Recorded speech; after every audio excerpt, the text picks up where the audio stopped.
Welcome to the World Philosophy and Religion podcast with Dr. Marc Gafni. In today's episode, we are talking about needs. What role do your needs play in your life? What role do needs play in our collective lives, in our culture, in our communities, in our countries? In the modern West, at least where I grew up, I know that needs are really frowned upon. A lot of the times we're shameful of our own needs, or we judge other people for their needs, and we confuse needs with neediness. Yet at the same time, all of us know that we have needs and we desperately want our needs to be fulfilled. So it ends up with us in this weird, conflicted internal state where we want to have our needs met, but we don't know how to talk about them because we're shameful. And in today's episode, Dr. Marc Gafni is going to take all of the ideas that you've had about needs and turn them inside out. You are about to get so much more clarity about what needs are and the role that they play in our individual and collective lives. So without further ado, please enjoy this episode of the World Philosophy and Religion podcast with Dr. Marc Gafni. It's a crazy important day. Okay. Then what we're about to do in the next 40 minutes, if we get this done right, it will, for me at least, it'll be worth having been born. It's so exciting what we're about to do, and it's so important what we're about to do. But I want to do just one other thing before. I want to give you a little bit of a title for the next course, part 2. There are 3-week courses. I'm borrowing the model of my dear friend Sally Kempton, who would do 3-week courses. So it's a 3-week course, and the next course is, I don't know the exact title, but it's your unique wound, or particularly Eli Andrew, it's your unique wound of desire. Because all wounds are wounds of desire. We're going to talk about that today. We're going to talk about the Garden of Eden and why is the story of the Garden of Eden a story that everybody in the world's heard of? There's no place in the world, any place. Without any marketing, without any, branding. No one branded the Garden of Eden. No, good brand. Let's see if we can get that all over the world. Everyone in the world knows the phrase Garden of Eden. There's no place you can go in the world. There's not a phrase. The actual phrase Garden of Eden is known. It's a fundamental phrase. We're going to talk about the Garden of Eden today in a really, I think, insanely exciting way. And the Garden of Eden is about a certain kind of story. It's about wounds of desire. But we're going to talk about in the second course, your unique wound, right? And it's not just your wound, it's your unique wound. I'm not just a self, I'm a separate self that becomes part of the field, a true self. And then I individuate from the field as a unique self. So my unique self has a unique wound. And often when we talk, it's our unique wound talking to our unique wound. Did everyone get that sentence? Who got that sentence? When people have conversations, most conversations are my unique wound talking to your unique wound, but I'm unaware of what my unique wound is, and you're unaware of what your unique wound is. So we think we're having kind of a civil, separate self to separate self, polite conversation, when really what's happening is our two unique wounds are having a conversation, and that never goes well.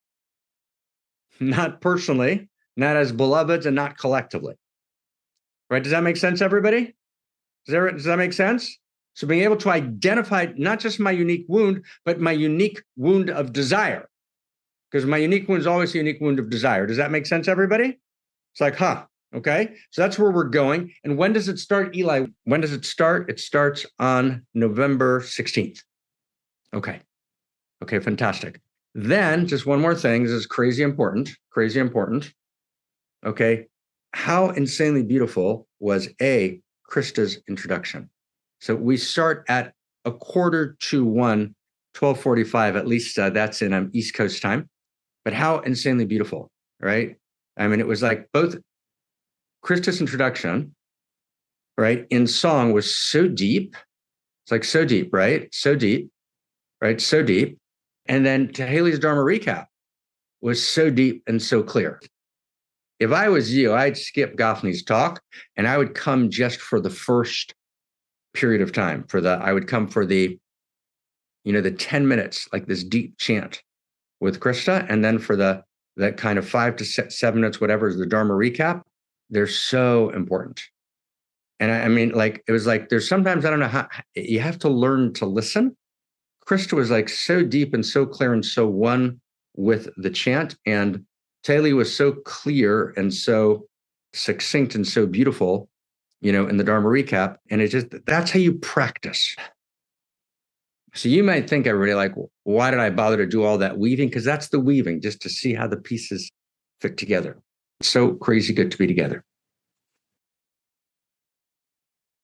And let's see if we can catch the order of things. In other words, there's a thread that's running through the last several weeks. So we started with the relationship between spirituality and religion. The old spirituality is dead. Spiritual but not religious will not take us home. We thought it would, it won't. And the old religion is dead. It's not dead around the globe. There's fundamentalist, old-time, pre-modern religion thriving around the globe because we haven't offered an alternative to it. But the old ethnocentric, homophobic, God loves us, not you, we're inside the circle, you're outside of the circle, that religion should be dead around the world. It's not. It's tragically thriving because we haven't responded to it. And the spiritual but not religious camp that said we're going to respond refused to take on real commitment and real obligation and real coherent stories of value, right? In any sense that I'm actually responsible for anything, or that value is real, or that stories are real. Stories are made up and values made up. No, that doesn't work. So we can't do the old religion. We can't do the kind of new spirituality. We need to merge, right, the depth of spiritus, right, the depth of the actual feeling tone of a living cosmos, right, orchestrated, right, and animated, right, by a one power, one thought, one eros, one love, which fractalizes throughout the system and lives and speaks, right, through us, in us, as us. Right, we need to bring that together, that root of spirit, which is the original direct experience of that gnosis and knowing, together with the structure of religion, which is a system of life in which our essence is so filled with a desire to respond to the cosmic invitation to life that we become able to respond and we become responsible.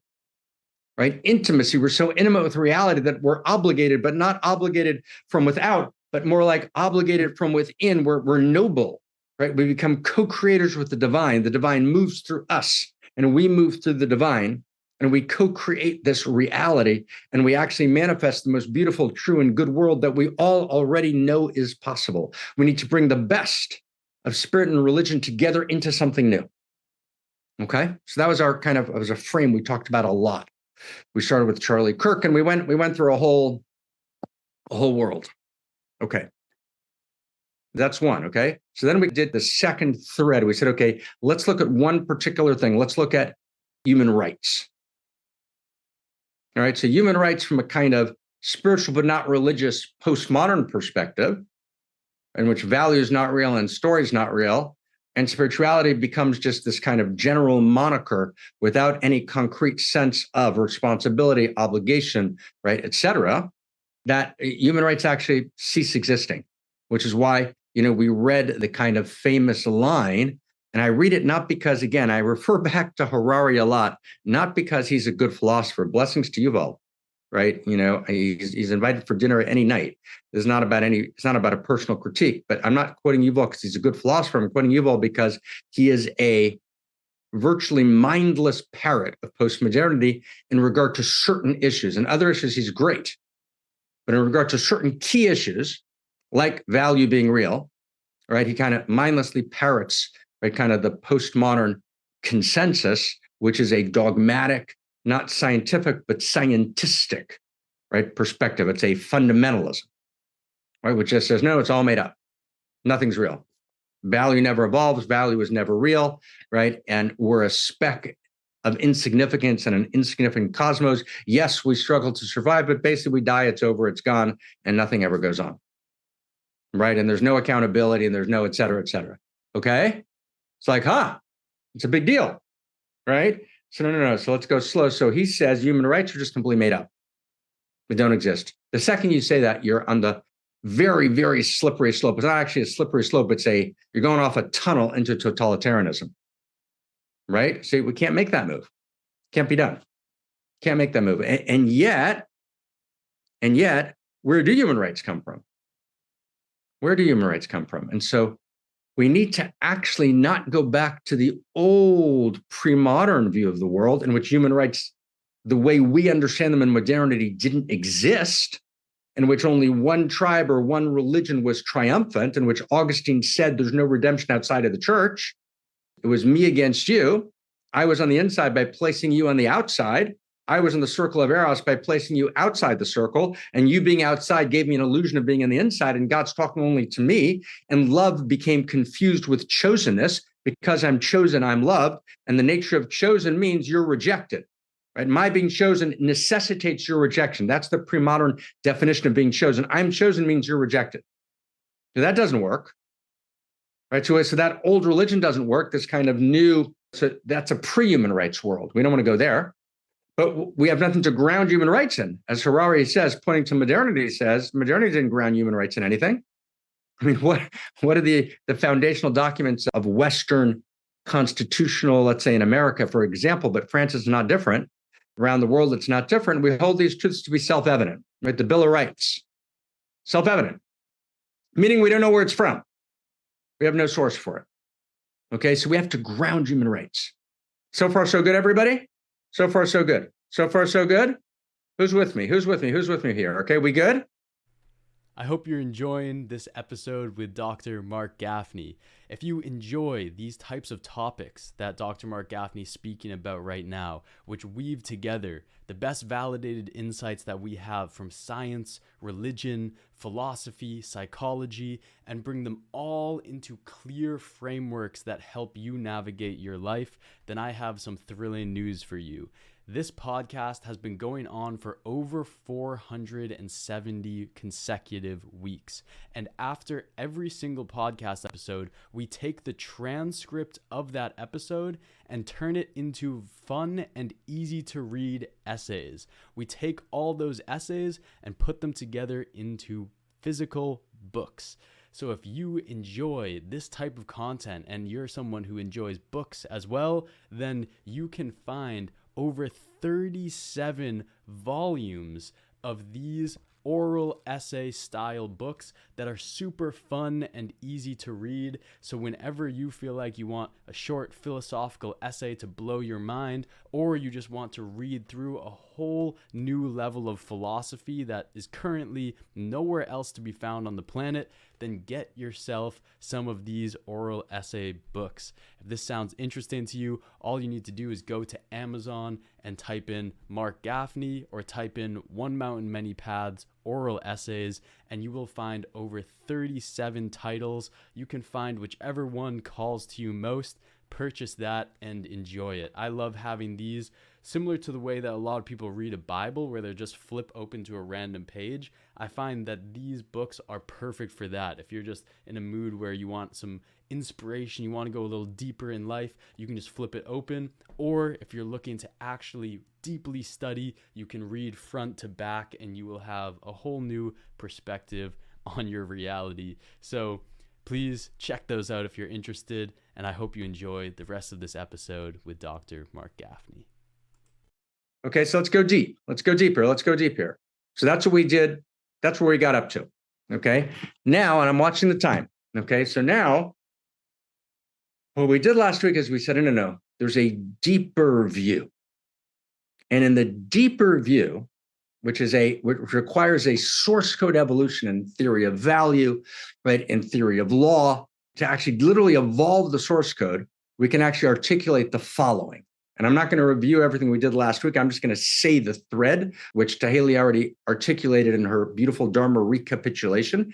But we said actually there's a thread which governs cosmos and particularly governs human rights. It's a core structural thread, which is need, arrow to desire. There's an arrow, but it's an arrow that goes both ways. Maybe someone can put it in the chat box with or without the arrow, right? Need and desire. So need and desire at their core, foundationally in the cosmos, are the same. All right, did everyone get that? It's a big sentence, right? Proton needs an electron. Need and desire. They're the same at the foundational level. Proton needs an electron. And at the aspirational level of cosmos, notice I'm not saying lowest and highest, right? I'm saying, as you know, foundational and aspirational. Aspirational means, right, the highest possible level. At the highest possible level, need and desire are also the same. Okay. So, for example, I was just talking to a dear friend of mine. We're talking about need and desire. And I was trying to share with him, he's a great, beautiful man and a great thinker scholar. And he was saying, well, need and desire, those are totally different. He said, need means I need it to survive right now, and desire is a longing for the future, which is not completely wrong in terms of the dictionary. Need in Old English is associated with death and danger. The word need, death and danger, and desire is associated with longing, future longing, if you look up in various versions of the dictionary. So the way we usually understand that need and desire is needs this, wow, I need food. And desires is kind of, wow, I'd like to have a red car. I'd like to be a poet, or whatever it is.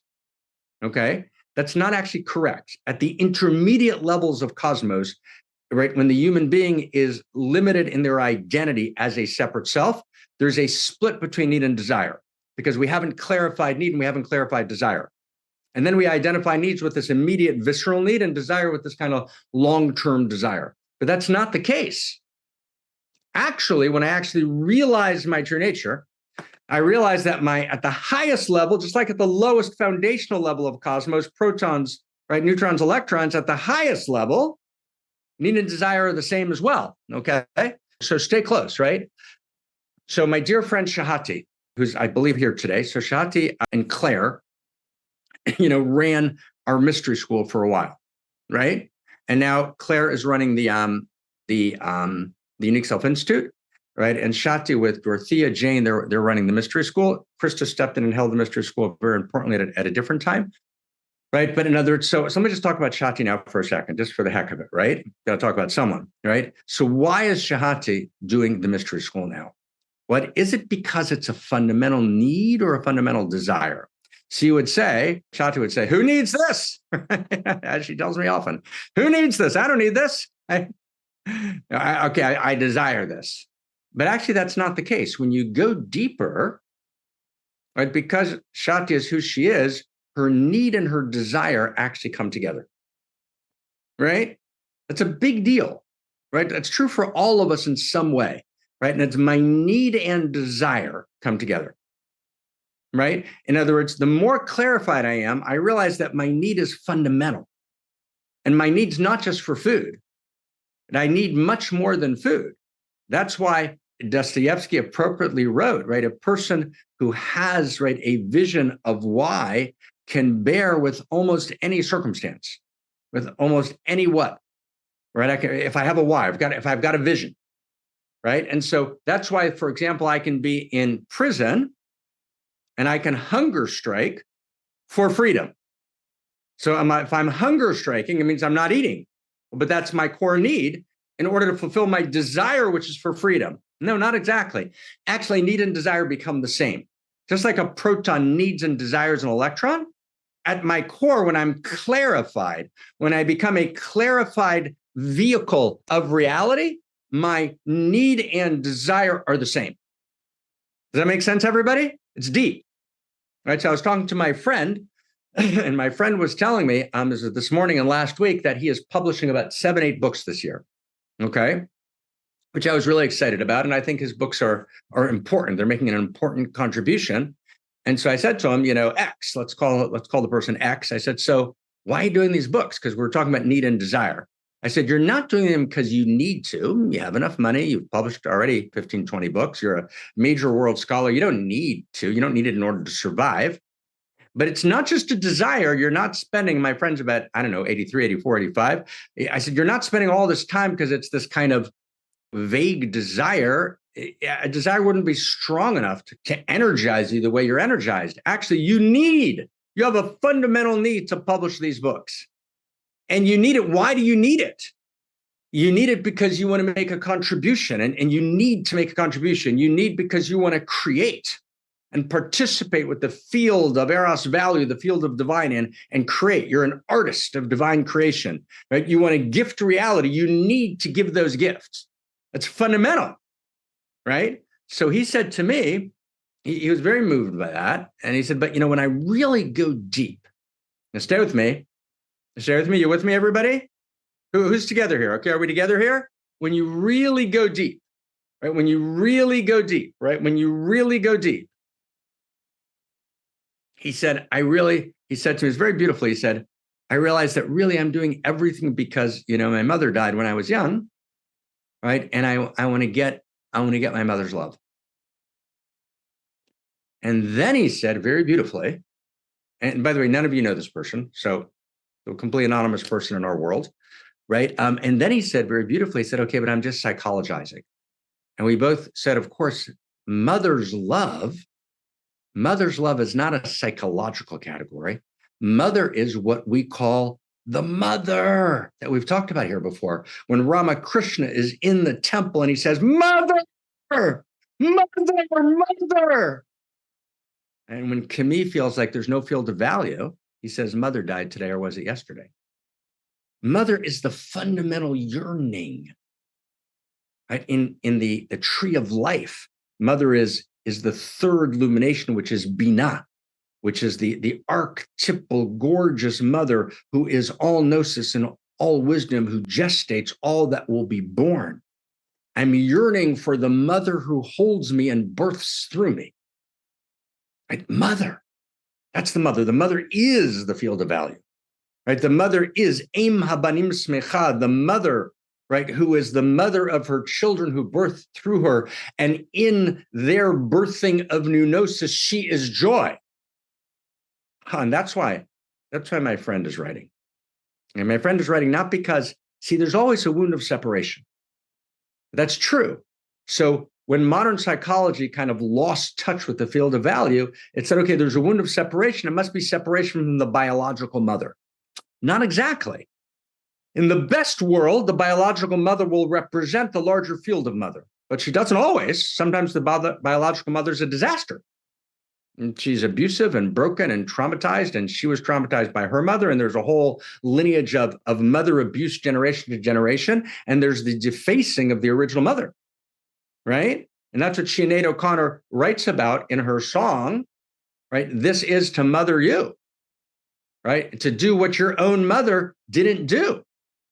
And Sinead's own mother didn't take care of her. And then the mother church stepped in and the mother church violated her. And she rips up the picture of the Pope, and she turns towards the mother, the field itself, to know that she's welcome in cosmos, right?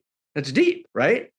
So stay with me. So at the need and desire, at their very core, foundationally, proton electron, aspirationally, the most clarified experience of myself, need and desire are the same. Does that make sense, everybody? We got that? Who's got that? We got that? This is great. And we need every second now, okay? This is gorgeous. And it's gorgeous because it matters to us so much. This is our lives. This is our very lives. So now need and desire, clarified need and desire. I'm not going to talk about the word clarified now. Clarified need and desire disclose value. Value, real value that's real, all the way up and all the way down in cosmos, right? And in this book, where is this book? In this book, First Principles and First Values, that's the first of the David J. Temple books, which are expressing the notion of value that's real. And we don't just declare it and say, oh, postmodernity, parroted through Harari, they're wrong, value is really real. Let's cheer value is real. We don't do that. That'd be dumb. That'd be just a declaration against a declaration. We got to go deeper. We got to go deeper. We got to go deeper. Let's go deeper, right? And so what we actually do is we actually work out value theory in this book. We actually address the key challenges to value theory. Why was value theory destroyed? And we literally evolve value theory so that when we proclaim that value is real, we've actually made a Copernican shift in understanding value. And this is, I left Oxford. My friend Zach left Harvard. They are both, I would say, what do I call Oxford and Harvard? I would say they are bullshit institutions, right? Where they're doing very little real work in terms of actual philosophy. They're basically lost in a kind of woke postmodern discourse, which is filled with dogma, where there's no real thinking, where there's no actual radical empiricism, there's no diversity of culture, there's no diversity of viewpoints, right? There's no integration of new views, there's virtually no innovation. It's a joke. Oxford is a joke. Harvard's a joke, right? That is not where thinking is happening anymore. It's a disaster. And by the way, if you want to look at a conservative writer, Andrew Sullivan, who's a conservative liberal writer, gay activist guy, right? So he's not like some weird kind of anti-gay badge. He's a beautiful gay activist, gorgeous guy. And Andrew Sullivan just this past week, and Sally Kempton turned me on to Andrew Sullivan, just wrote a brilliant column, right? Kind of about the nature of kind of the Harvard Oxford world. That's not where it's happening. Okay. So we actually, in this book, we worked out value in this very, very deep way. And there's a new book coming out. Kirsten, you and I are in the middle of it with Ken, with Zach, Value is Real. Okay. So clarify need and clarify desire disclose value, then stay close, and value discloses rights. Everyone get that? So everyone's screaming, oh my God, Jonathan Haidt. Jonathan, you're a good guy. I understand. Right? Wrote a great book, right? He told everybody, we're looking at our cell phones, right? Jonathan is one of the champions of the work. He's done fantastic work, in challenging the techplex, right?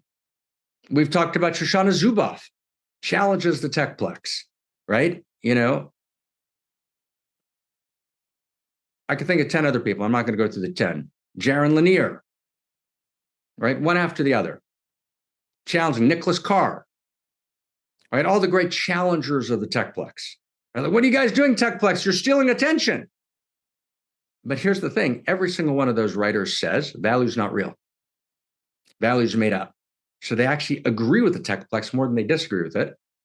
And then, but you're stealing attention. So what's wrong with stealing attention, says the techplex. The techno-feudalists say to their critics, what's wrong with stealing attention? And the critics have no response. Their techno-feudalism marches on. And if you think that's nothing, you simply don't understand what's happening.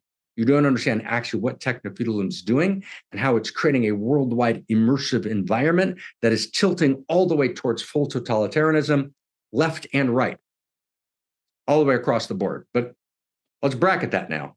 We do need to object to techno-feudalism. We need to object to it in the United States, and we need to object to in the East.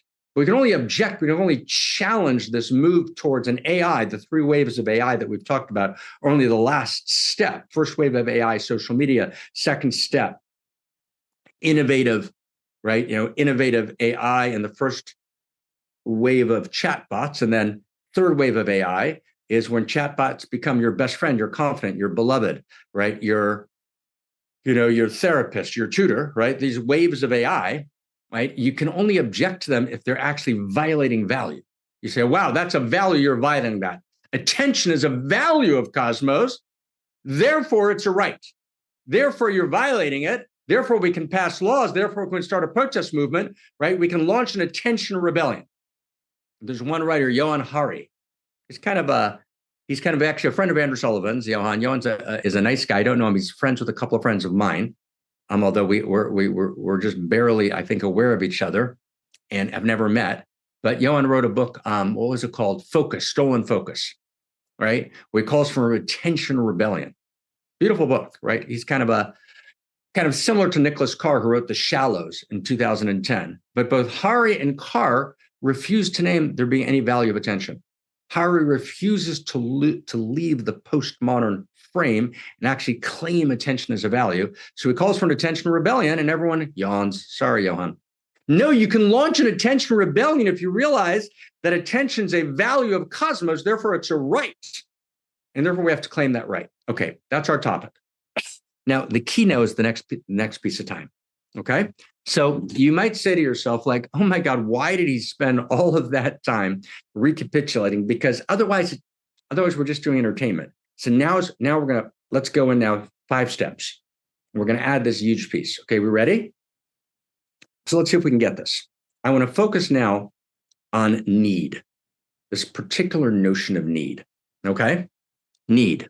So we said need to desire to value to rights, and then rights create responsibilities. So right, we have a responsibility to launch an attention rebellion. We have a responsibility to challenge the attention hijacking, right? So that's the thread. We got the thread? Okay. So let's talk about needs. And this is so crazy beautiful. It's so crazy exciting. It makes me want to cancel the class on wounded today, even though that's really important. Talk about this for 2 hours, but we won't do that. We're going to do this in 15 minutes, okay? But it's a really, really big deal, okay? So let me see if I can get this, okay? Please guide us. Like, let's get this clear. This is a very, very, very big deal. I want to get it right. So, how do we generally understand needs? How do we generally understand needs? We generally understand that needs exist in the cosmos because get your needs taken care of, and then you can go have a good life. Does that make sense? Needs exist in the cosmos. And I want to talk about needs now for the next 15 minutes, then all of next week. But I want to get these 15 minutes. Needs exist in the cosmos. Get your needs addressed, get your needs taken care of, and have a good life. So that is exactly wrong. Okay, and it's so deep and it's so subtle. It's very, very subtle. So I want to read you here a text of the Bahir, which is Bahir, which is the book of kind of clarified radiance, which precedes the Zohar by, I don't know, couple hundred years, perhaps. And the Bahir is one of the most important interior science texts ever written. And there's multiple different manuscript forms. It's almost impossible to read, but it's insanely important. It was one of the foundational documents of the Renaissance, of the Western Renaissance. So I'm going to read a translation. I'm going to loosely translate. So the Torah said, the sacred text, at the beginning, at the origin of the earth, in the creation of Elohim, the divine creation of heaven and earth, my bara, what was created? What is the essential act of creation? The answer is, Avra, what was created was kol tzorchei hakol. All of the needs of the all. In other words, that which was created is all of the needs of the all. Or a little farther down in the text, another version of a similar text is kol tzorchei olam hazeh, all of the needs of this world. So what is created? What's created is not a world in which there's a problem to be solved, which is meeting your needs. No, meeting your needs is not a problem to be solved. Actually, the creation itself, in other words, the summa bonum, the intention, right? The grail, if you will, right, of creation itself is need. The creation was the creation of need. That's what we created. So it's not that, oh, let me see if I can get my needs met and then have a good life. No, it is the process and the play of getting my needs addressed that is life itself. In other words, I'll give you a second text. There's a blessing, which is, source of all,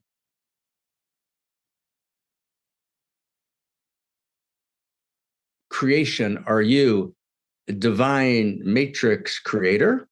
Baruch atah Adonai Eloheinu melech olam, classical beginning of every blessing. Then the second part of the blessing, which is recited, right, in the lineage of Solomon every day, she'asali kol tzarki. Thank you, God, for creating all of my needs. Zohar, is that an incredible text? Right, my friend? I'm talking to my friend Zohar in the chat box, right? In other words, the blessing is, you have the blessing? The blessing is, you created my needs. Thank you, God, for creating all of my needs. Do you get the Copernican revolution in that text? It's a very subtle text, right? A particular scholar translated this part of the text, but they didn't even notice this part of the text. They were caught in some other scholarly issue, I believe the wrong one. And my friend Elliot Wolfson, if you're reading, I think you missed this text, my friend, right? You missed what it was really talking about. But your article is great. He wrote a great article on a different dimension of this text. But this text is talking about needs, right? The creation itself is the creation of need. And what this is doing is affirming the dignity of need. Need is not a byproduct, a mechanical byproduct of a cosmos that needs to address a couple of things. Need is the creation. And the reason anything else exists is in order to have the experience of actually, now stay close, of having my needs met. The experience of needing is blessing. It's a blessing to need. And then, two, the experience of having my needs met and learning, right, knowing how to actually engage, right, reality to meet my needs. Two. Three, the experience of being needed. So it's bilateral. The experience of needing, having my needs met, the experience of being needed are the primary experiences of the human being. I mean, do you get how shocking that is? Thank you, God, for creating my needs.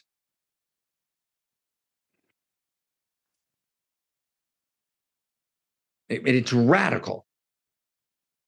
Go with me another step. We often define in the interior sciences divinity, godness, or Buddhahood in other systems as being beyond needs. And we confuse needs with a neediness. A. B, we use someone needing us as an instrument of power.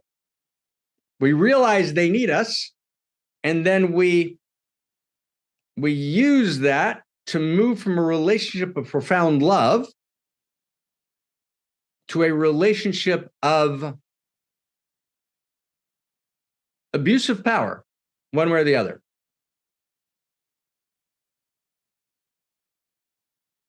And there are certain people, you can't let them know that you need them because they're going to turn it into a power move, but not a sacred power move, right? Some form of abusive power move. And this is deep.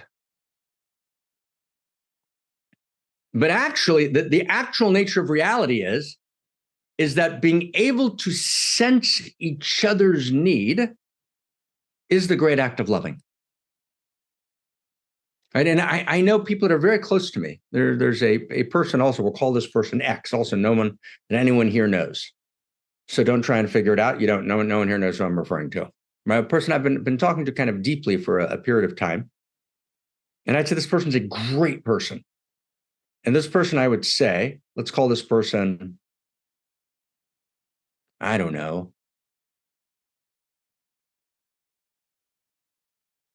Orphelia. Let's call this person Orphelia. It's actually a guy. Maybe it's a girl. I don't know. Anyways, Orphelia. So I would say that Orphelia, I don't know if there's a name called Orphelia, but kind of like it. I would say my new friend Orphelia over these last several months is terrified of being needed. More than that, stay closer with me. Often people feel like, wow, I have so many gifts to give to people, so I never know if somebody loves me. I have wisdom to give. I have finances to give. I have laughter to give. People don't really love me. They get something from me. They need me, therefore they don't love me. Who's familiar with what I'm talking about? We all have that feeling, right? Or you don't really love me.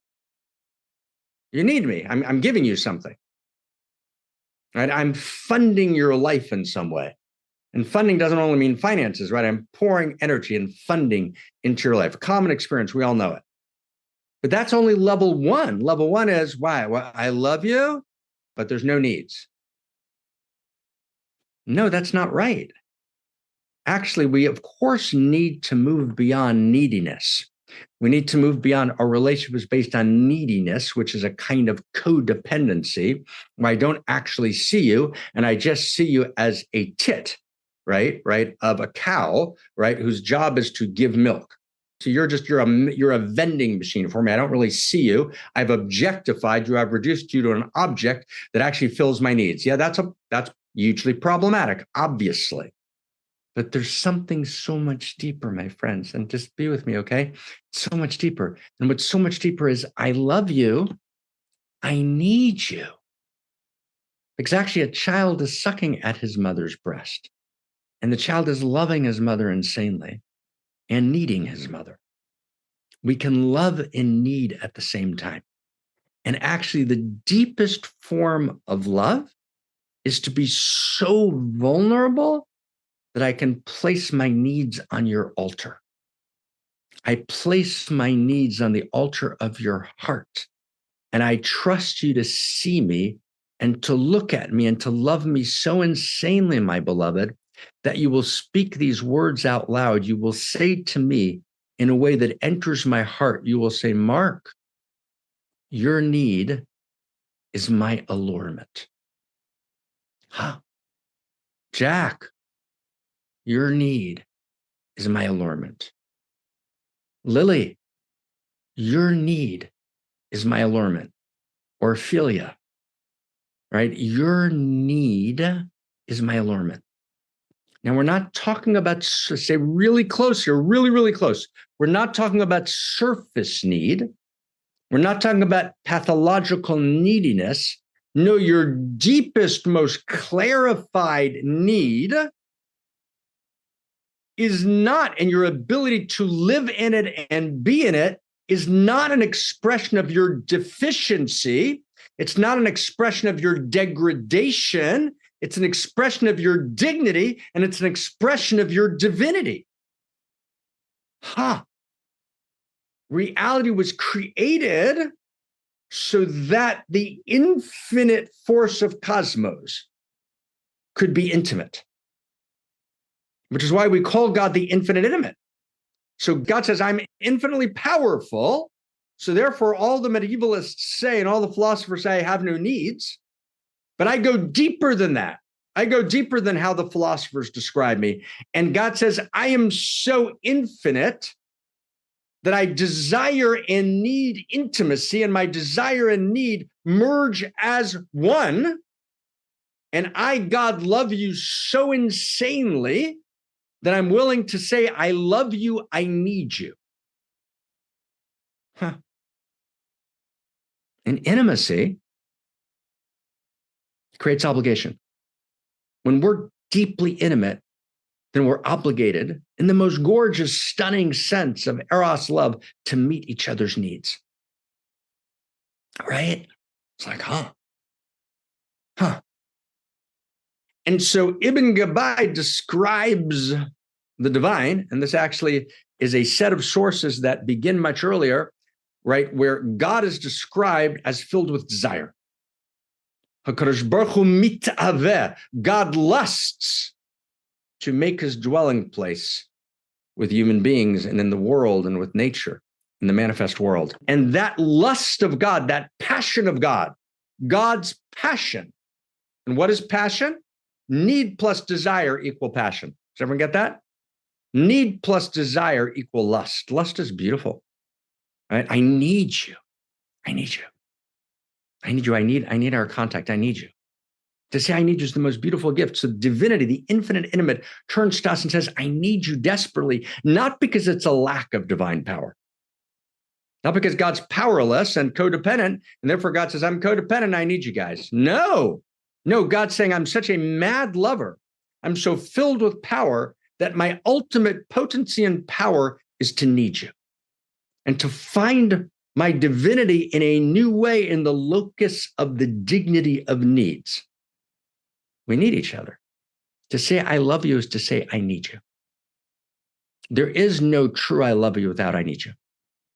And we're so terrified of being needed. We're terrified. So go one last step with me. Okay, last sentence. No, let's hold it here. Let's hold it right here. We're going to literally pick up like right here next week. Okay, part 2. If you want to bring friends who weren't here this week, bring them. We'll just do a very short 3-minute summary so they'll be able to find their way in. Okay, and I want to ask everyone, we're taking one mountain to the next level. We're taking who we must become, this movement to the next level. Okay, let's gather. Let's gather. Let's write the new source code. Let's stand between utopia and dystopia. Let's write. Lane and I are writing together, right? We're working on the artistic draft that Kirsten passed to us, right? This beautiful notebook, right, on the universal love story. It's a story. The universal love story is a story of needs. Love is the story of me turning to you and saying to you, your need is my allurement. Yeah. Thank you so much.